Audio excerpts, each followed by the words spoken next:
Hello hello सबको नमस्ते हैन सबैलाई नमस्ते। हाम्रो नेपाली दाजुभाइ दिदीबहिनी जहाँ पनि रहनुहुन्छ, जस्तो देश विदेशमा जहाँ पनि रहनुहुन्छ, सबैलाई आज नयाँ सालको धेरै धेरै शुभकामना छ है। अनि हाम्रो इन्डियावासीहरूलाई पनि नयाँ साल को बहुत बहुत मुबारक हो। अनि नया साल कैसे गए आप लोग की? मेरी तो देखो यहाँ पे बकरी चराने आए रखी हूँ यहाँ पे।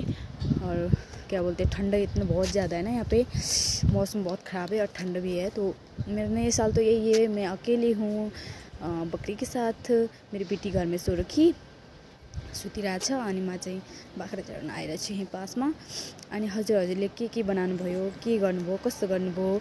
अनि नयाँ सालमा है, पहिलाको साल जे जस्तो गयो, नयाँ सालमा धेरै धेरै रमाइलो गर्नु होला सबैले है।